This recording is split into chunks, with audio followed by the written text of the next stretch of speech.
In this video, I'm going to do a little demo on the RDSS software. This is the Racing Decision Support System. I'm going to show a couple of races from yesterday at Santa Anita, and I'm going to put out some horses who look like they should be strong today at Delta Downs. For some reason, I like to look at some of these tracks and play them. They offer some really good value opportunities at times. You can usually find 2 or 3 good value horses a day at those smaller tracks. Race 1 was a maiden race I didn't really like too much, so I'm going to go to race 2 where got a good value horse here. Actually, it was between 2 horses. So when we start with this, we go to the analysis tab. We go to the BLBL screen, and we look at the BLBL score and pick the top 5 horses. In the top 5 group, if all the horses in the race have representative running lines, the winner will be in the top 5 BLBL around 91-92% of the time. So these are my top 5, the 2, 3, 7, 4, 1, in that order on the BLBL. The VDC right here next to the BLBL score and odds is your final ranking. They won't always be the same order as the BLBL because of other factors that are taken into consideration in the program, but in this case they are in the same order. So they're giving me 2, 3, 7 as the top 3. And you can see the 3 blue arrows here to the right of that. That's connected to the leverage pace screen here.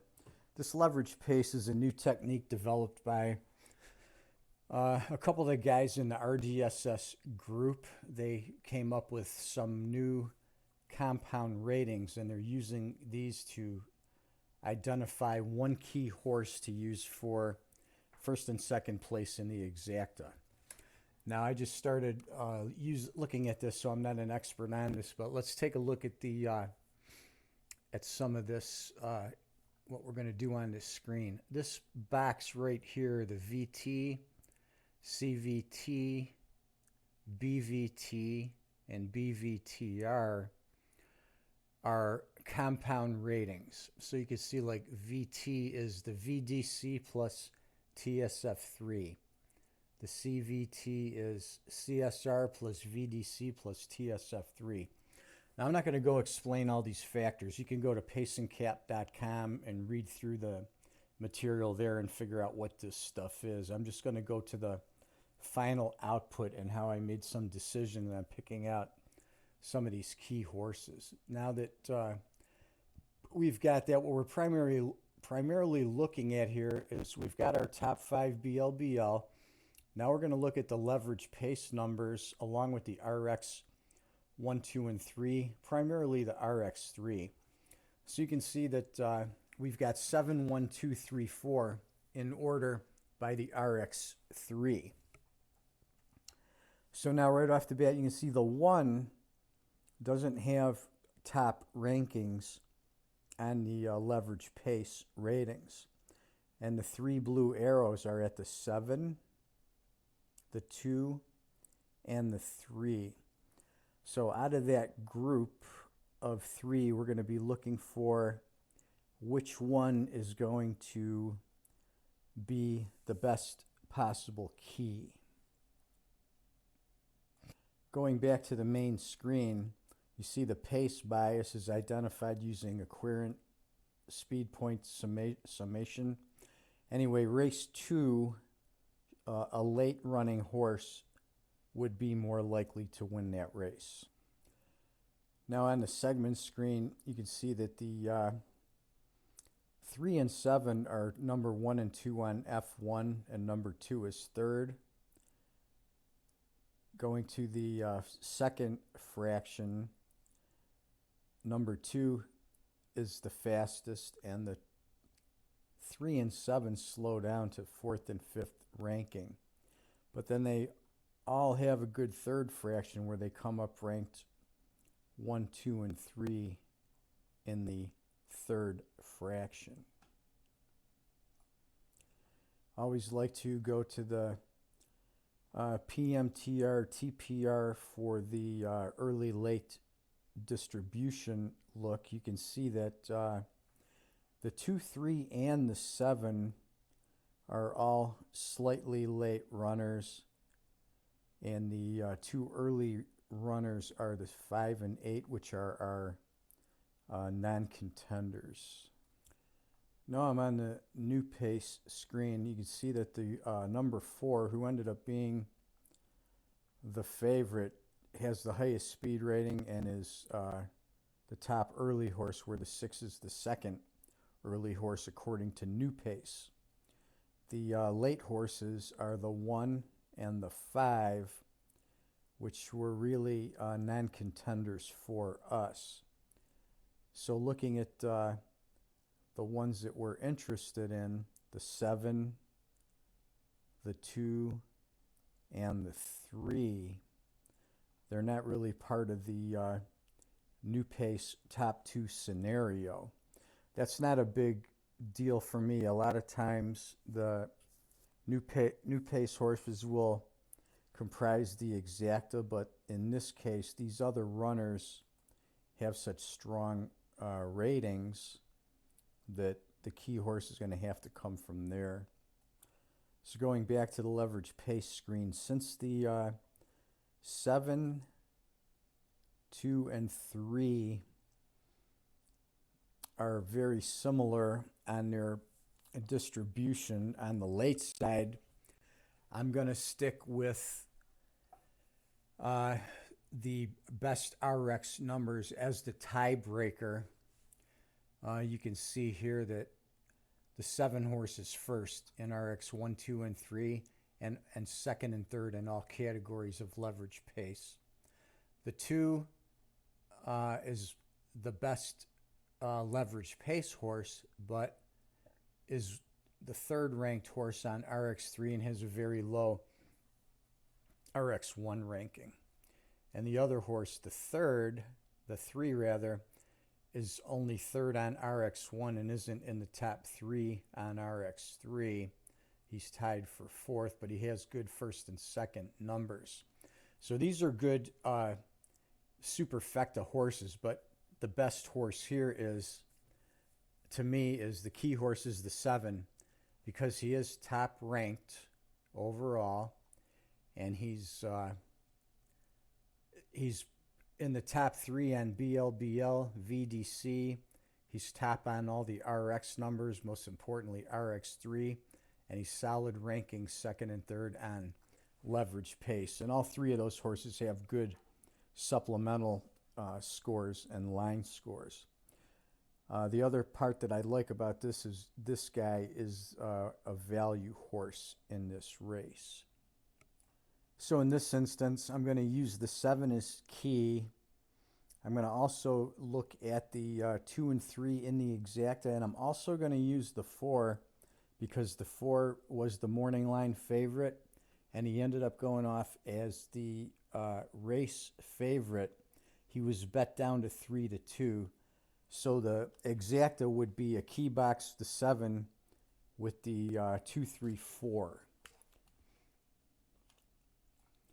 Bringing in the result, you can see the 7 went off at almost 9-1.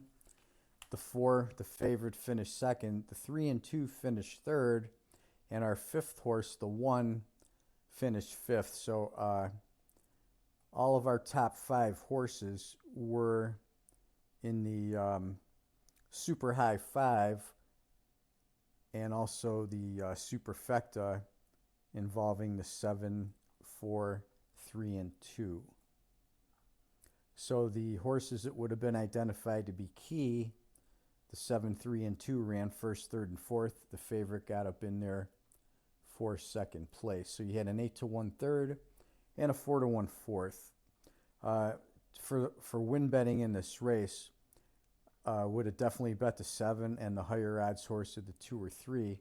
In that case was the 8-1. So you'd have been betting on 2 horses better than 8-1 as potential win bets, with the 7 being a more obvious key compared to the 3 for the reasons mentioned here with the low rankings on the RX numbers. Race 3 is a stakes race. It was a 7-horse field initially, then there were a couple of scratches, so it ended up going down to a 5-horse field with a pretty strong favorite, which was number 2, Stark Contrast.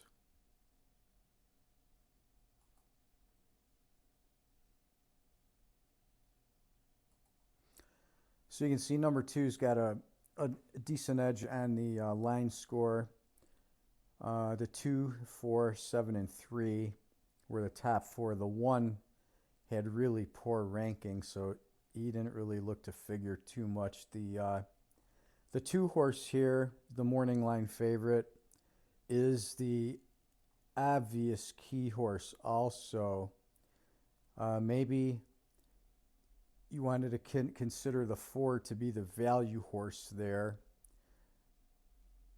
or even the 7, as the 7 was nicely ranked here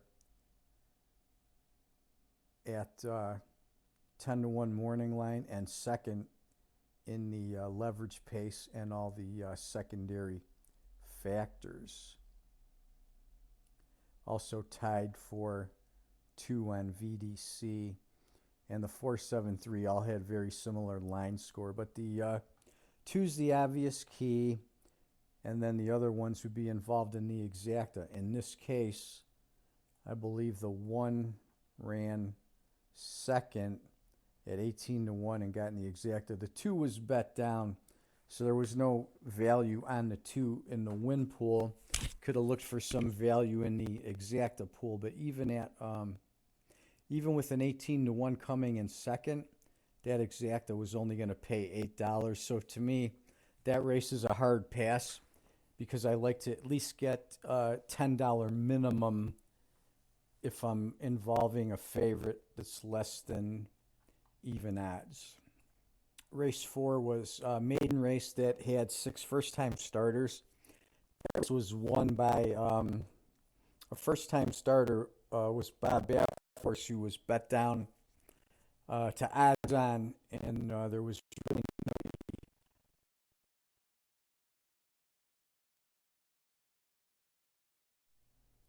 So I'm going to jump up to race 5. Here's the top 5 BLBL. You can see we've got them at 5, 3, 7, 6, 8. Where you see the horse marked here with the 5A and the 8A, that means they're part of an uncoupled entry. In this case, this trainer was Peter Miller. So going to leverage pace, let's see what we got. So here we've got the 5, the 7, and then the 3 are all marked with the arrows to be potential keys in this race. And you see the 7 is the morning line favorite. Also got bet down below that to even. And that horse is got some lower rankings. He's good on the RX numbers and the leverage pace, but the 5 is actually a much better looking potential play. The 5 was just about 3-1. And then the other arrow marked horse was the 3, but he's too light on the RX numbers. They're too far away from the top 3. So the 5 is the key horse here based on its rankings. Unfortunately, in this race, the 7 did win, and the 5 did not run well. He finished last, but the other horse, the 8, was 8.5-1. And he finished second, and he was our 3rd ranked horse. So he should have been in exacta combinations had you been playing with the favorite. In my case, I would have only been looking at using the 5 with the others And in that case, since he was bet down to even, I'm not really interested in that race. Skipping the maiden, race 6 and going to race 7. This is a good potential value race here. Now this has a little bit of a little different look. What's interesting here is let me go to BLBL first and show you the horses in order. By BLBL, the horses are 1, 4, 3, 5, 2. The public handicappers are all picking the 1 and the 5 to win, and some other people are picking the 2, Willa, to win. Now, looking at these top 5, going back to leverage pace, notice how the 2 shows up on top sorted by RX3 and has good rankings. The problem with him is he has no top 3 rankings on leverage pace. So now we're looking at the 5 and the 1 because we've got good rankings on RX numbers and on leverage pace. The 4 does not have good RX numbers, so he's out. So between the 2 of these, the potential key would be the 1-8 or the 5. Very similar. Notice how on late pace, the 5 is ranked first and the 1A is ranked third. But the 1A is ranked second on early pace, but the 5 is ranked fourth on early, but number 1 late.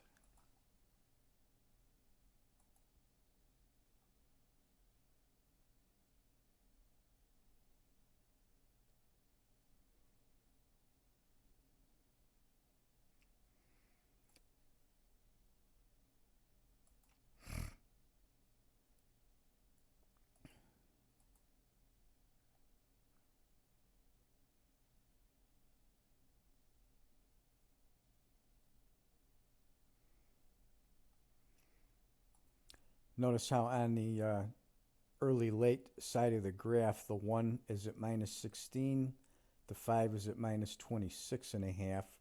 So he's the second most late. The non-contender 6 is the most late by a few points.